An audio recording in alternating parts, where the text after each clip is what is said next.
Unlock the power of your mind. This is Provocative Enlightenment with Eldon Taylor. Welcome and thank you for joining us today. The next hour is devoted to learning something more, not just about the world of shoes and chips and sealing wax, but about how, what, and why we believe as we do. A time for the open-minded, willing to challenge some of those old ideas behind what we think we know, who we are, and who we might just become. I'm Eldon Taylor, and this is Provocative Enlightenment. All right, our chat room is open, and my partner Ravinder awaits you there now. You can log on by going to provocativeenlightenment.com/chat. We do have a great chat room, so Ravinder, tell us all about it, please. Yeah, we do have a fabulous chat room, and I would love for you to join us in there. Come join your insights on the discussion, any other questions that you may have. We have a great group of people there just waiting to chat with you. So come join us at provocativeenlightenment.com/chat. Now, there's one little add-on I'm going to put to that. In light of the paper we just saw our son write, if you're in your automobile, don't log on. Just keep driving. That's true. This week's Spotlight is all about misleading or flagrant deceptions. Anyone who uses the Internet quickly discovers what photoshopping means. There are several forms of this, some more covert and perhaps innocent than others. For example, if I want to say something like, we live in a universe that reveals its creator every time we sense that special feeling of awe, the best way to make this little statement gain traction is to give it to someone like Einstein or Gandhi. You don't have to say they said it, just write it under their picture and post this new photo containing your statement. This may be dishonest, but it's neutral in the sense that it's not aimed at damaging or corrupting the truth about someone. Then there is the Photoshop job where you buy a commercial picture like the one Cruz used this past week and put Rubio's face on one figure and Obama's on the other, portraying them as buds shaking hands. But there is also another form that is equally virulent but gains far less attention from the media. This one occurs when you take a picture of, say, Trump. Put a headline under it. Quote, Trump spits on the Pope. Quote. And then the story that follows where the storyline does not represent the headline. In other words, since most people will see the photo complete with headline, but only a few will read the entire article, your article can discuss what the Pope said about building a fence and how Trump truthfully responded, both initially and in the follow-up, but never state that Trump actually spit on the Pope, something he obviously didn't do. Nevertheless, many will go away with the impression Trump spit on the Pope, because they don't read the paper, they don't read the article. Indeed, one of our regular listeners, Brian, sent me a photo he found on Facebook featuring the headline, Ban Bernie Sanders Now, and showing the horn face of Colonel Sanders from KFC, with further copy stating things like, quote, in 2012, Bernie Sanders was caught snorting weeds. Do you want him as president? Close quote. And, again, quote, once tried to hit a baby. Close quote. The statements are outrageous, but how many people take time to fact-check them? Take, for example, this one that was sent Ravinder, a photo of Trump saying, allegedly, if I were to run, it would be as a Republican. They're the dumbest group of voters in the country. They love anything on Fox News. I could lie and they'd eat it up. I bet my numbers would be terrific. Close quote. This is a totally bogus meme, but pay attention to what's being said. Not only does this example ill-dignify Trump, it frames Republicans as all being stupid. That's how frames work, and this sort of framing is not just misleading, it can literally devastate a candidate's campaign, and for no more reason than a label. The label's race is on. Cruz is a liar, Rubio a robot, Bush has no energy, Clinton is owned by Wall Street, Sanders is an atheist, and so forth. What's in a label after all? Well, a label tends to carry a definition with it. as I've discussed in the past and fully fleshed out, together with a matter of framing in my book, Gotcha, The Subordination of Free Will. Think about it for a minute. When Janet Napolitano described returning vets and Second Amendment supporters as potential terrorists in her National Security Domestic Extremism Dictionary, what was she really saying? Now, the definition didn't stand, for when the outrage from the vets and Second Amendment supporters hit the press and the news networks picked it all up, she called it back. A label is a definition, and if you define a returning vet or a gun rights supporter as an extremist, the marker has suddenly moved. The dirty tricks are hot and heavy this political season, including framing that comes by way of doctored videos that have every appearance of being real.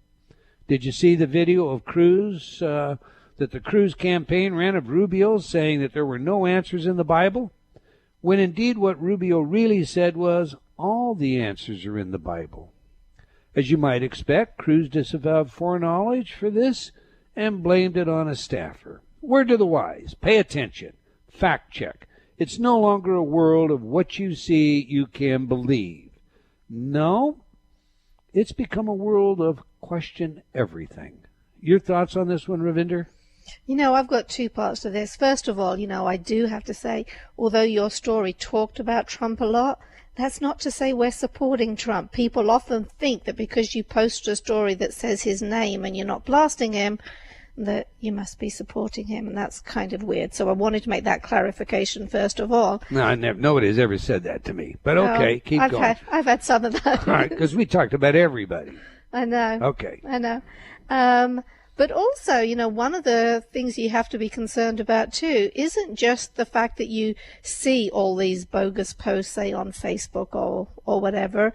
Even if you think, even if you plan to disregard them, it doesn't stop it from having an effect when you see more and more of them. There is that, the fact that everybody else thinks this way, therefore you should too. So it still has an effect on you. So and you the have to be on research double shows, guard. And the research shows that you can read the bad headline, you can see the retraction, you can know it was false, but it still nevertheless can affect how you feel or the decisions that you make in the future, right? It does. So I think, especially when it comes to this campaign season, I think it's incumbent upon all of us to really pay attention and, do as much research of our own in order to discover the person that we actually want to vote for based on the facts. But it takes work, and that is our responsibility. Okay, every week I read some of your letters as our way of involving you while paying respect to the very important role you play in making this show successful. Last week our show featured my new book, Gotcha, The Subordination of Free Will. Kent wrote, I must thank you for your honest effort to wake people up to what's really going on in the world. I just bought 6 more copies of Gotcha to give every member of my family. Thank you. Well, thank you, Kent. It's good to spread the word. I like that. How about you, Ravinder? I most certainly do. Martha wrote, Gotcha is so well documented and fact-filled that looking back, it's like reading an adventure story, sometimes an inflammatory one. That's also a textbook. Too bad my college texts were not more like Gotcha. Inflammatory one. I'm not sure I get that. Maybe not inflammatory, but it can certainly rile you up because you have this awareness of all of these people that you think are protecting you actually aren't. You walk away and, yeah, okay. It's kind of the DuPont story, Yeah. Richard wrote, This all sounds very heavy. I have to say I found Gotcha a compelling and fun read. I streaked through it. It would be good to mention how some of your readers find the book really fun to get through. Entertaining almost, compelling at the least. Also, I love the structure of the book, and that made it really readable too. The belief versus truth opening in each chapter. It is essential to those seeking to live a thoughtful, independent mental life to know the kind of discovery Eldon has made. I say bravo. Moving on, Julie wrote, Dear Eldon, thank you for what you do for the world, good sir. You've enhanced so many lives in general, the lives of my beloved specifically, and you saved my life. It's an honor to help distribute your work. Well, thank you, Julie. It's I am honored by your words. All right, that's all the time we're going to take for letters today, but I do invite you to opine by sending your comments to Eldon, that's E-L-D-O-N, at eldontaylor.com, or by joining me on Facebook. And I want to thank all of you for your letters and comments. We truly do appreciate your feedback and support. Now to this week's show, Explaining the Causation of Near-Death Experiences with Robert and Suzanne Mays. So let me tell you a little about today's guest. Robert and Suzanne Mays have studied the phenomena related to near-death experiences, NDEs, if you will, together for over 30 years, although neither has had a near-death experience. They focus their research on using NDE phenomena to understand how consciousness works with the brain. Robert received a Bachelor of Science degree in chemistry from MIT and worked in software development at Eastman Kodak Company and IBM Corporation for more than 30 years, where he achieved the level of senior software engineer. In retirement, he has taught high school chemistry at several Waldorf schools in the United States.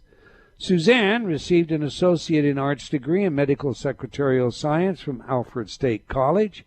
As a certified music practitioner with a lyre, she has provided palliative care to patients at UNC Hospital and Duke University Medical Center. She also teaches lyre privately and at the Emerson Waldorf School. Robert serves on the board of the International Association for Near-Death Studies, IANS, and both Suzanne and Robert lead a local IANS NDE group that meets once a week. So on that, let's get them in here. Welcome to Provocative Enlightenment, Robert and Suzanne Mays. Yes, thank you. Good afternoon. It's a pleasure to have you. Now, so I understand you guys are kind of practiced at not talking over one another, but so we're sure we kind of avoid that. If you will, let me, at least to begin with, I'll ask each of you questions separately and then give the other of you an opportunity to respond or to clarify, how you each answer. Does that work okay? Sure. Yes. All right, so to begin with, ladies before gentlemen. Oh, Suzanne, no. Dr. Raymond Moody coined the term NDE, but that said, the definition of an NDE is arguably a moving target among many. So if we can, let's kind of begin with the definition. Now, by this, I mean, for some it seems easy, but for many it's quite complicated. Is it a near-death experience if I come close to death, lose consciousness, and see loved ones, etc.? Or do I have to be clinically dead before my experience qualifies as an NDE? And or is there yet another form of NDE that you feel is not being treated? That's a big question. First of all, if we were to give a definition, an broad definition, it's a near-death experience is a profound subjective experience. And what could set it off does not necessarily mean that that it's a critical situation. But in most cases, it is a trauma or an illness. But it can happen spontaneously as well. It can happen in meditation, for instance, or just in a moment of inspiration. Some of the common elements in the NDE are a feeling of peace, and that it's very hyper-real, extremely lucid in all your sensations.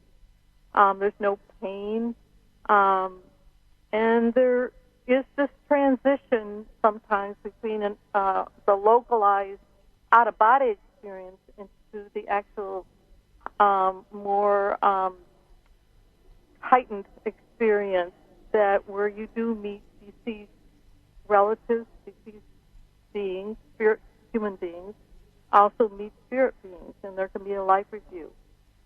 So there's a number of things that can set off a near-death experience.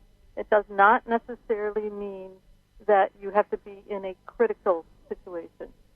Okay, so I want to be sure I understand. Mountain climbing and fall of a mountain, there's an anticipatory experience that can set off this heightened experience. All right, but if I understand you correctly, and if I understand your paper correctly, we'll get into some depth on what you're basically saying. You're redefining the classical NDE to say you don't need to be dead clinically. You don't need to be dying clinically.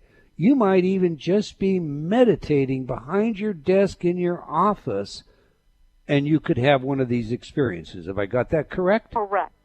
Correct. Okay. Is there anything you want to add to that, Robert? Yes. The experience really is something, it frequently is triggered by a traumatic event or illness, but there's something else going on. And the way we define the near-death experience is not by what's causing it, whether you're even near death, but really by what you experience. And so you can have, and in fact, the experiences in meditation or in sleep or just being, looking at a sunrise, there's no difference between those and when you've had a cardiac arrest. The elements are the same and the intensity is the same. Okay. Now, obviously, your definition is outside the typical informed application that I think most people are going to have for a near-death experience.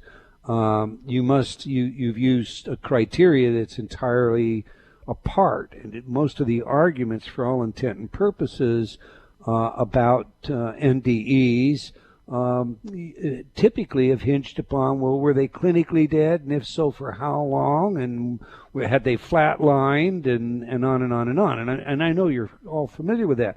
But one of the other purported claims that attends an NDE is these life-changing elements that give rise to completely changing a person's life. Yet, if I understand your paper correctly and your conclusions, that's not also always true. Is that correct, Robert? Well, the experience, as I said, the experience is defined by the elements and the intensity. And if and there's a scale that's used, the Grayson NDE scale. And if you score a 7 or higher, then we consider that for research purposes a near-death experience, even though you're not near death. And when those elements are there and you have had a near-death experience, there's been research done on this as well, even though the experience came from meditation or sleep or whatever, you have the after effects. So there is a phenomenon that is actually occurring independent of physiological state. Okay, now you basically say in your paper, if I misunderstood you, please correct me, that you can't depend upon this experience as a predictor of behavior changes in the subject as well. And that's what I'm looking at. Is that true or false? No, that's not sure exactly where you're looking. If you've had a near-death experience, that is to say you've had one of these transcendent kind of profound experiences, right. You will have those after effects. You will lose your fear of death, and you will feel, you may have other after effects like being hypersensitive to the light or sound, not wanting to be in crowds, and so on. And that can happen regardless of the cause, the apparent cause. And then what we're saying is that they happen even when there is no apparent cause. It seems to be spontaneous. Okay, so it does influence the individual's attitude and their behavior as a result. And I've apparently interpreted what I read incorrectly. Is that the bottom line? Yes. That's right. Okay. Let me ask you this before we get deeply into this paper. When you look at the claims that are attached to NDEs, and what you and is Suzanne your wife? Yes. Okay, so what you and your wife have done in your research is take a purely academic look at NDEs, and we'll deal with that. But there are lots of claims that allegedly people make attached to NDEs. For example, there is one researcher out there who insists that it's not uncommon for IQs to be increased as a result of an NDE. Indeed, IQs increase to exceed 200. Have you found that to be true? No, I don't think that that's. I don't think that there is a study that says that. That may be based on a few cases. I don't think that that's correct. In our experience of near-death experiencers, that is not correct. Yeah, that we've had that particular researcher on the show, and I've asked her for that evidence, but it's never been forthcoming. And I've spoken to some stat psychologists who'd like to know the instrument she used to measure that IQ with. Right. Okay. Yeah. This question is for either of you. In your opinion, does it do a disservice to the field of near-death research to mix falsifiable information like this IQ stuff with the subjective reports and call it science? Yes, unfortunately it does. So then when you begin to enter the field, and as you have with IONS and with your papers and public speaking events, what kind of reception do you meet among the scientists that you're accustomed to dealing with? Well, there's a range of skepticism, and it's turning around a bit among some of the researchers that we deal with. There's always been a hesitancy to say, well, this obviously says this. Near-death experiences obviously are proof of afterlife survival, and we're hesitant to say that too because we are wanting to see the data.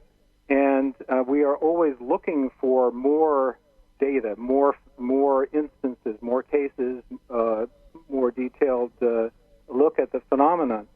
And, until we get there and we can say, well, because of this, and this, then there is a strong suggestion that NDEs are indicating survival.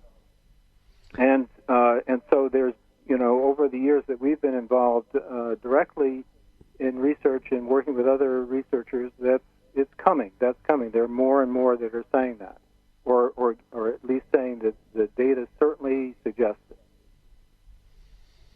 Okay. One of the things that, the skeptics, and I don't happen to be a skeptic, I've interviewed a lot of people, including those that have had the experiences themselves, and I happen to be, if you will, a believer. So, okay, but what I try to do is question the things that I believe on a regular basis. So I'm going to play a little bit of a devil's advocate, if I may, with you, okay? When we look at the human condition and we discover that there are switches, I'm just going to call them switches. We have anatomical resources, and we just simply hit the switch, like the physician tapping us on the knee, and we have that knee-jerk response. So we see, as in the Belgium study that you quote on page 8 of your work, that there's a switch in the brain that will produce an NDE. Well, the skeptic is going to say, that negates the nature of this being some kind of transcendental experience. This must be like the shock switch that an animal turns on when it's about to be eaten alive and it's trapped. That little squirrel is held under the fox. It goes into shock and it no longer has any pain. Who knows? Maybe it's having an NDE. What say you to that kind of thing? Well, the switch that you're referring to, I think, is what we're calling the separation of the non-material mind from the physical body. But it can be artificially stimulated. That's what I'm saying. Oh, artificially stimulated. Well, yeah, we use a low voltage electric current. Boom, here it goes. No, well, if we could get any kind of physiological effect where we could be guaranteed or pretty certain that somebody's going to have a near-death experience, not necessarily getting close to death, that would be quite remarkable. That doesn't appear to be the way it works. And certainly, and so you're reading a lot into what we're saying. We're saying that there's a proximate cause. There seems to be a common proximate cause, meaning immediately before you have this experience, the same thing happens. And the same thing that's happening for in our estimation. Hey, Robert, let's hold it right there if we can. We've got a hard break coming up. When we come back, I'll have you pick it up and finish fleshing this out for us, if you will. Okay. We're speaking with Robert and Suzanne Mays about the causation of near-death experiences. To learn more about our guests, visit their website at Self-Conscious Mind. One word, selfconsciousmind.com. Okay, remember to join Ravinder in the chat room unless you're driving in your car, and you can do that by going to provocativeenlightenment.com/chat. Do stay tuned. We'll be right back. You're listening to Provocative Enlightenment with Eldon Taylor. Do you feel like you've become lost in the funhouse, only seeing the reflection of yourself, past, future, and present, but unable to find the real you? I invite you to step through the doorway and onto a pathway leading to understanding of your mind, your choices, and the influences that surround you. Read Eldon Taylor's New York Times bestselling book, Choices and Illusions. Now expanded, updated, and revised, it will provide you with real-life examples of how you can break free of your current perceptions and begin your journey to How High is Up. Get your copy today from all bookstores or online from Amazon.com or Barnes & Noble. Unlock the power of your mind. This is Provocative Enlightenment with Eldon Taylor.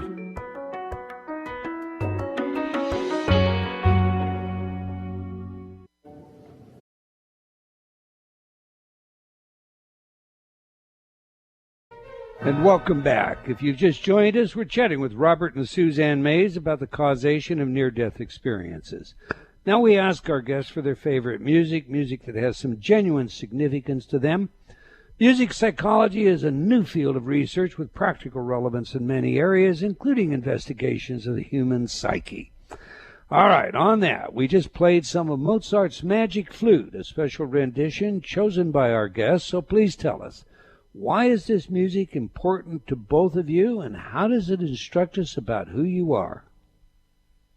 So may I take the challenge of this question? Please, okay. Especially since you're the musician. Right. Well, the music has to do with initiation, a spiritual initiation, and it has to do where there's a trial they go through with the fire and the water. It's a form of dying and then coming out, and they're freed, and they have gone through this special preparation spiritually for living a different way and coming to how love overcomes everything. So if you look at what happens with a near-death experience, again, a person goes through something that is life-altering, and they die in a kind of a way. They die, and they come back a different person.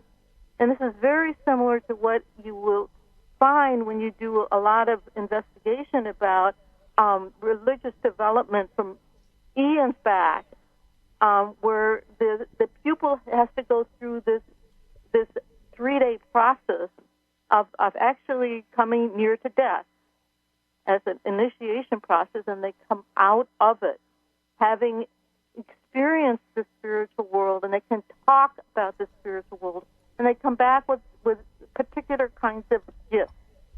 And it's so the contemporary times where you have more and more people having crossed the threshold in essence and come back, and they're able to speak, even though it's still kind of ineffable for them. They are able to speak about the experiences they have, beings they've met, messages that have been given to them. Their life is changed. Their priorities are changed. They become a whole different person. All right. Now, do you think the composer actually had that all in mind, or are you just using that because that's the context of its use in the particular play that you've chosen? I believe Mozart was part of a brotherhood, a spiritual brotherhood, and he knew what he was doing, portraying for the public of what initiation is. Wouldn't surprise me one bit. That's an excellent description, by the way. All right. If we can, let me just jump back a little bit here, Robert, to what we were talking about before the break and see if we can do some clarifying. I may well have misinterpreted some things, but we have, by definition, the traditional NDE, which is life-threatening. We have the experience that you're incorporating by way of saying, look, you can have this experience without it being genuinely a life-threatening, traumatic experience and so forth. So just for the sake of clarification, if we can, I'll call the one a death NDE, and we'll call the other one a non-death NDE. Right, or a near-death-like experience, yes. Okay.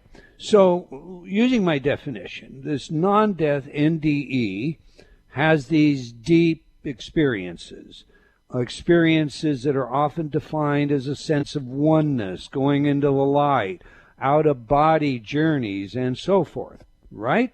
Right. Now, those feelings can be synthetically generated using electromagnetic means, magnetic current, as in Persinger's helmet, or in other ways by dimming the activity specifically in the parietal lobe, which is that area of the brain that for all intent and purposes we identify ourselves and our place in space by way of meaning. So my question was, and maybe, you can tell me if it's not relevant, but if you can produce this sort of oneness, this immersion, this ineffable, this out-of-body, synthetically, does that imply that we're physiologically hardwired to have this broader, what you call NDE experience? Well, first of all, I dispute your premise there that this is can be caused by some physiological method. And Persinger's God helmet is a good example because the NDEers have been in Persinger's God helmet, and it's nothing at all like the near-death experience. There's been cases of people who had gravitational loss of consciousness in a centrifuge. As pilots, and they've also had a near-death experience, and they had the experience of the sense of being out of their body and the tunnel of their vision narrowing like into a tunnel, and they say and they've had a near-death experience, and they say it's totally different. It's not the same thing, So yeah. It's not a matter of looking at what the brain's doing. So we're not. It's not objectively definable by way of an activity of the physiology. You're saying it's defined by the characteristic of the depth of the experience itself. Well, yes, and that's correct. And you don't get the hyperreal. You don't get the narrative of that you get in a near-death experience. You don't get the intensity of the experience. And you don't get veridical perceptions that you get in the near-death experiences. There are, many, many different characteristics that are just not present. Okay, let me just play still devil's advocate for a minute. There are, I doubt there's a human being on the planet that's an adult that has not had a dream that is so vivid that when they awaken, they were uncertain as to whether it was a dream or not. We all have very, very vivid dreams. Now, Kevin Nelson, and I'm sure you know who he is, professor of neurology, Kentucky, in a peer-reviewed article insists that most, if not all, NDEs are REM events. I had Kevin on the show, and he admitted that, okay, I'm not going to say it's all, but based on my research, this is Kevin speaking, REM is an active element in NDEs. REM is, of course, the rapid eye movement associated with dream sleep. We don't need to get deep into that, but the bottom line is, are these events when I'm sitting behind my desk in deep meditation? How do I separate that from a dreamlike experience and know that it is something other than that? When you look at the phenomenology of the REM events that he's talking about versus the near-death experience, it's night and day difference, and this was addressed very thoroughly by Jeff Long and Jan Holden, contra to Kevin Nelson. But if REM is the cause of nearly all of them, then you'd have to have cases where you would have REM, and that does not fit everything. And in fact, it doesn't fit very many of them. Unless you want to change the definition of these REM events to be, something that by definition fits all of the cases, which is really stretching it. So that's my response to Kevin Nelson. Okay, so I'm just curious now, both of you. It sounds like the way you have defined the definition, it becomes somewhat tautological. That is, a bachelor's an unmarried man. That's a tautology. So we can say if the experience fits our definition, it's a genuine NDE, but if it doesn't, it's not really an NDE. Well, yeah, and that's, I think, what Kevin Nelson is trying. He's trying to fit all NDEs to be REM. And we're finding that, there are near-death experiences. And by the way, it is not our definition. This is the standard definition. That you look at the experience, you look at the intensity of the experience in the Grayson scale, and then if the number is 7 or more, then it's taken to be a near-death experience. I mean, experiences that are less than 7 are still valid experiences, but for research purposes, 7 is the low threshold. Okay, but now, go ahead. I don't mean to cut you off. So we are not, we're saying if you're talking about what is taken to be near-death experiences as defined by the Grayson scale, meaning you have these elements of peacefulness and being out of the body and seeing a great light, meeting spiritual or deceased relatives and so on, life review, all of those elements are there. And if you had enough of those elements with enough intensity, then it is a near-death experience.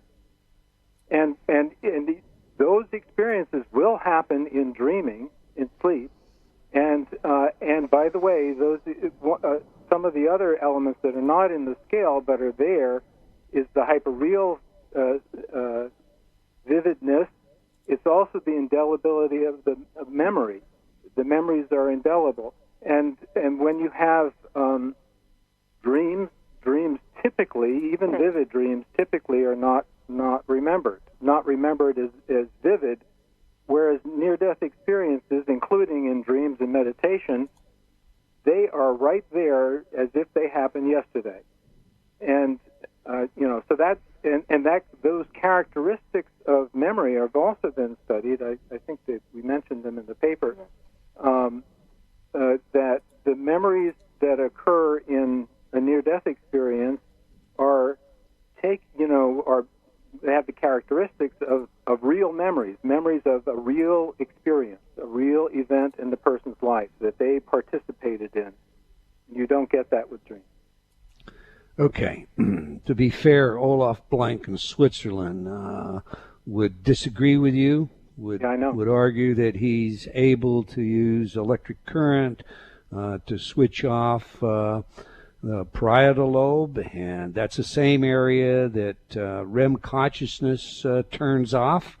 And but all right, let's do this. NDEers report sometimes that they have horrific experiences. Yeah. One researcher that I spoke to said there are probably far more of those than we're aware of, because if a person admits to having an NDE that's negative, the devil, Beelzebub, what have you, they're basically sentencing themselves. They're basically admitting to being an evil person. So I have a two-part question. If the white light and the tunnel are real, existentially, they exist independent of our fantasies, does the evil also exist? And second part, do you think there are as many dark events surrounding NDE experiences and they just aren't reported? Right. All right. So, yes, if we take that the experience is real, and we, look at the phenomenology and the veridical aspects of the near-death experiences, and the evidence strongly suggests that they are real events and real perceptions and reality, and we extrapolate that to even into the transcendental aspects of the near-death experience. And therefore, the experiences of these negative, distressing events are also real. But we have to be careful about, where the reality is coming from. And one can say because there are also cases where the NDEer is being shown the things that the NDEer brings along with their own mind state, and so there's a connection with the person's own projection, I guess you could say, of their mental state in the near-death experience, and so some of that is what we're talking about. Not all distressing NDEs are hellish. In fact, only a small percentage of them are. And I think that those numbers are real. And I think that the numbers that we find are yes, there will be some hesitation, but it does not appear at all that the percentages are much higher than what we see. The actual percentages are much higher than what we're seeing, which is more like 10 to 15% of have some distressing elements. And of those, only a few of those, maybe 1/10 of those, so maybe 1 to 1.5% of all near-death experiences are hellish. But still, those are real, and we think that what they're experiencing are real, and real in the sense that the spiritual realms that they experience have a reality. Have you looked at a correlation? I mean, since you have numbers on the negative death experiences, I worked in criminalistics for a long time and did some work in the prison system, and I've seen some pretty interesting characters, and not many of them have horrific dreams about the things they've done. Have you looked to see if there's a correspondence between the behavior of a human being and these terrible NDEs, so you could say, well, that's expected, or is that a null point in your mind? I would say that it isn't what one has done, but the state of mind one is in when one makes the transition. And you come across cases, well, all right. So there are many, many cases of bad people having perfectly positive near-death experiences. You come across people who are mean and who are in a bad mood at the time that or are fearful at the time that they transition, and they will we would expect them, more of them, more percentage-wise, to have a distressing near-death experience. And those that, near-death experiences, a few that we've talked to that have had distressing NDEs, sometimes that is the case, that they were frightened, that they were frustrated, even though what they were experiencing was perfectly positive, being with an angel who wanted to take them to another place. And no, I don't want to go because I'm afraid, and I want to be with my parents. And so it's partly of what you take into the when you make this separation of That's the mind interesting. and body. That I've talked to hospice care providers, professionals, and some hospice patients will die repeatedly before they finally die. Yeah. And I've never heard them report that someone was, that they encountered this negative and held back from it. I have heard them say that they didn't want to go to the light, but I've never heard them talk about the negative that way. You think that happens in that area as well? Yes. If you there's a book by John Price, the Episcopal minister, and his experience was that he had 6 parishioners who had, I don't know, can't remember the exact number, several parishioners who had distressing experiences, and he said they were pretty mean people. And so he encountered parishioners who had distressing near-death experiences.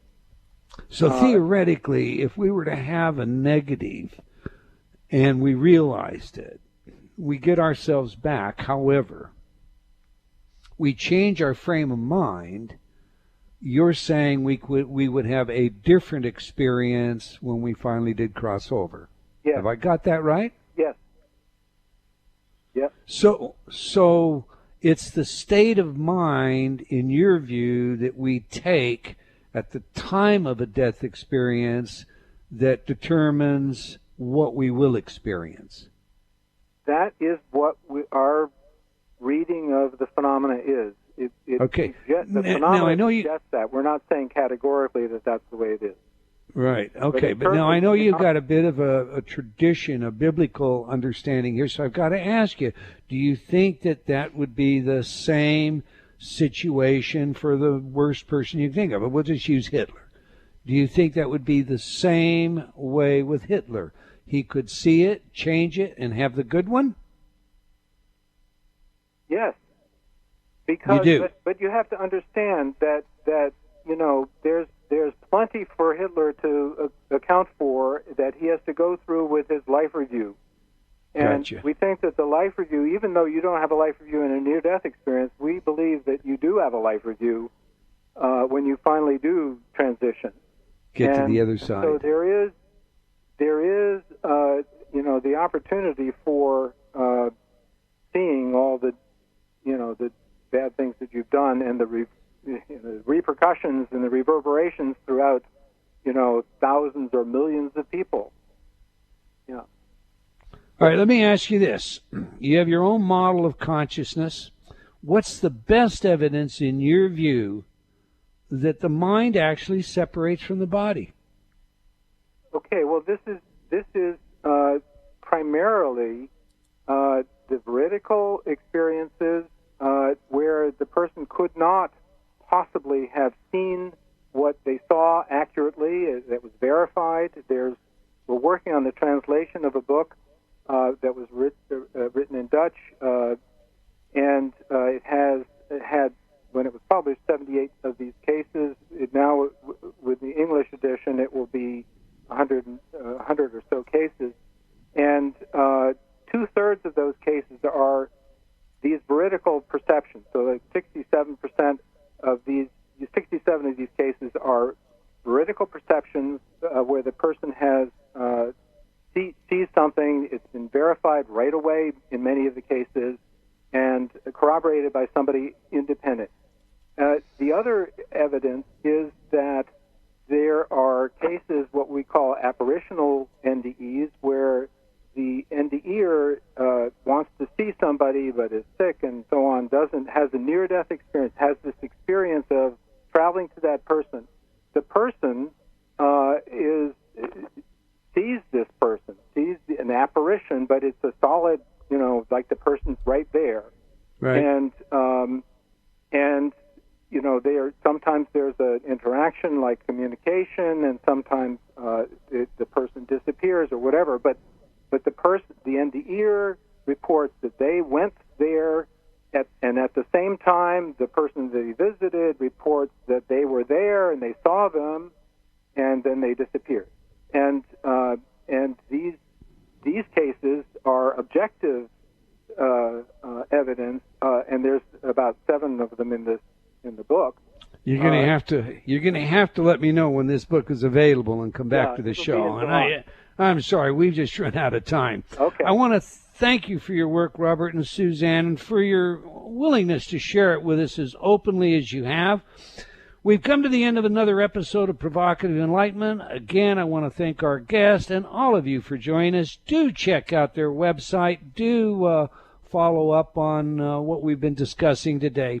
I hope you enjoyed our show and will join us again next week. Until then, remember, believing in yourself always matters. Provocative Enlightenment has been brought to you by Progressive Awareness Research and other sponsors. Provocative Enlightenment is a syndicated show and appears on other networks. For a schedule of show times, visit provocativeenlightenment.com. If you're interested in becoming a sponsor, write to Eldon at eldontaylor.com.